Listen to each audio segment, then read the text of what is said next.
जय श्री सीताराम। ये दूसरा पार्ट लेकर हम उपस्थित हुए हैं। राम भगति जहाँ सुर सरी धारा, सरस ब्रह्म विचार प्रचारा।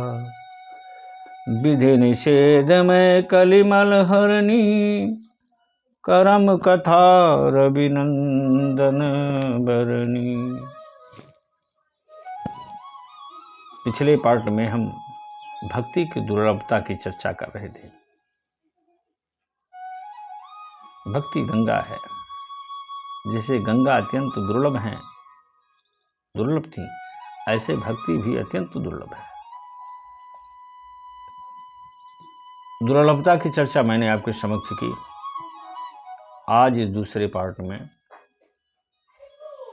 हम भक्ति उसी क्रम में थोड़ा आगे बढ़ते हैं। गोस्वामी जी महाराज ने भक्ति की सुलभता के बारे में भी कुछ पंक्तियां लिखी हैं। भक्ति अत्यंत सुलभ भी है। तुलसीदास जी ने लिखा कि कहु भगत पथ कवन प्रयासा, जोग नमख जप तप उपवासा। भाव कुभाव अनख आलस हूँ, नाम जपत मंगल दिस दस हूँ।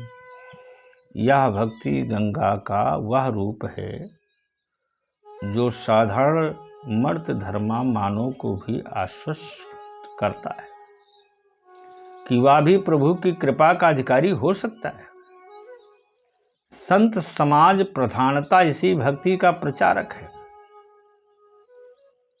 हिमगिरी के शिखरों से तीर्थराज प्रयाग तक पहुंचते पहुंचते गंगा में अनगिनत नदी नाले मिलकर उसे एकाकार हो जाते हैं। अपने तट पर स्थित लक्ष्य निवासियों के जीवन की हर परिस्थिति में वे सहायिका है। स्वार्थ और परमार्थ दोनों की सिद्धि के लिए प्राणी गंगा का आश्रय ग्रहण करता है।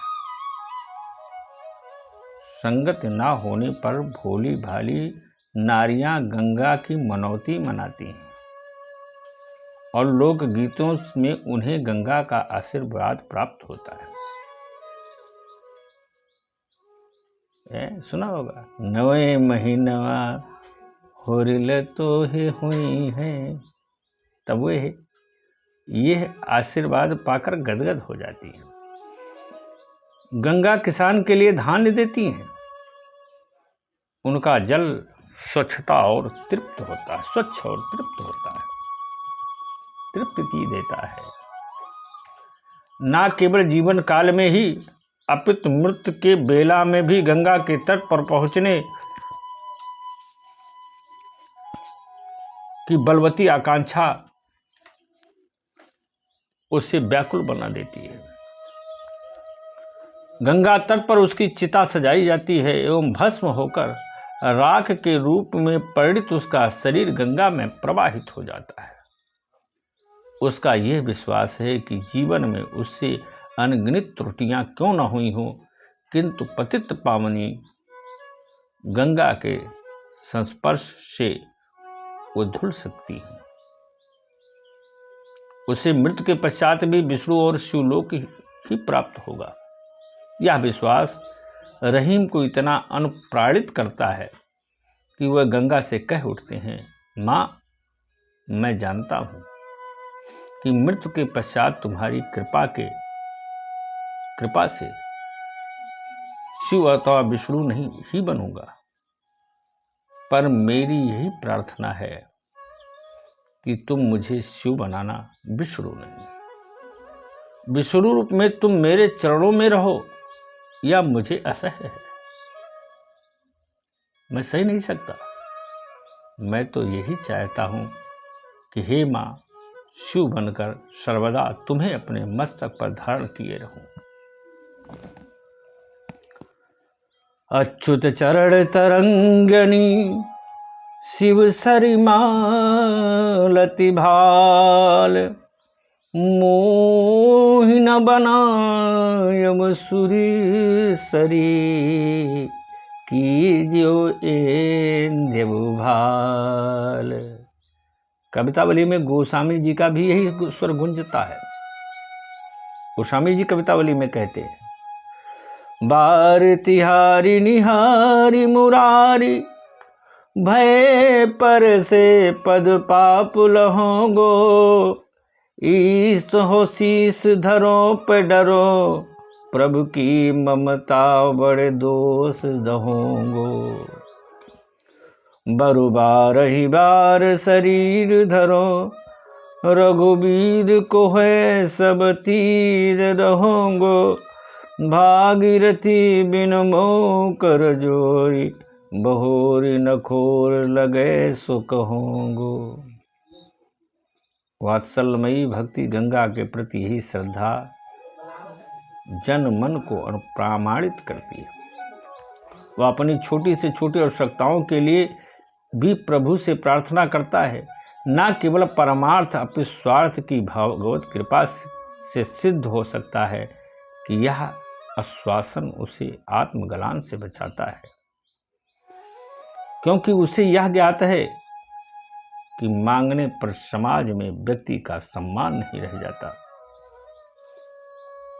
किंतु संत उसे आश्वासन देता है कि एकमात्र प्रभु श्री राम ही ऐसे उदार हैं जो मांगने वाले को भी सम्मान देते हैं। विभीषण और सुग्रीव जैसे व्यक्ति भी जो राज अन्य वासनाओं से प्रेरित होकर प्रभु की शरण में आए थे, कामना पूर्ति के साथ साथ मित्र बनाए, जाने का सम्मान भी प्राप्त हुआ। भक्तों की गणना में न केवल जिज्ञासु और ज्ञानियों का सम्मान भी प्राप्त करते हैं, भक्तों की गणना में न केवल जिज्ञासु और ज्ञानियों का सम्मान प्राप्त करते हैं, बल्कि आर्त और अर्थार्थी भी उसी श्रेणी में गिन लिए जाते हैं। तुलसीदास जी कहते हैं कि राम भगत जग चारि प्रकारा, श्रुकति चारु अनघ उदारा। भक्ति गंगा की यह उदारता है कि भक्ति को अपनी ओर आकृष्ट करती है। सरस्वती बाह्य विचार का प्रतीक है। तीर्थराज प्रयाग में गंगा और यमुना का प्रत्यक्ष दर्शन होता है, किंतु पौराणिक श्रद्धा एक तृतीय नदी की उपस्थिति का भी वर्णन करती है, वह है सरस्वती, जो दृष्टिगोचर नहीं है। उसकी सत्ता को स्वीकार कर लेना ही आस्तिकता नहीं है। प्रत्यक्ष के प्रति आग्रह का अतिरेक ही नास्तिकता का मूल आधार है। दृष्टिगोचर न होने वाला ईश्वर नास्तिक के लिए कोई अर्थ नहीं रखता, किंतु आस्तिक के लिए सर्वाधिक महत्व उनका ही है जो नहीं दिखाई देता, किंतु जिसके प्रकाश में समस्त विश्व प्रपंच दिखाई देता है। ज्ञान का प्रतिपाद्य भी निर्गुण निराकार ब्रह्म है। अमूर्त ब्रह्म के निरूपण का सर्वश्रेष्ठ प्रतीक सरस्वती ही है, जो स्वयं की अमूर्त है। भक्ति का मुख्य आधार सगुण साकार ब्रह्म है, अतः उनके निर्वाचन के लिए गंगा का आश्रय भी स्वाभाविक ही है। गंगा और सरस्वती का यह संगम निर्गुण और सगुण के एकत्व की ओर इंगित करता है। ज्ञान की पवित्रता के साथ साथ उनकी गुह्यता का परिचय भी इस प्रतीक के द्वारा प्राप्त होता है। ज्ञान दुर्लभ है, भक्ति के समान उसमें सुलभता का तत्व नहीं है। इसके क्रम में हम आगे फिर आपको श्रवण कराएंगे। आइए आज यहीं तक, और हमारे इस प्रसंग को सुनते रहेंगे तो आपको जरूर आनंद आएगा। जय श्री राम।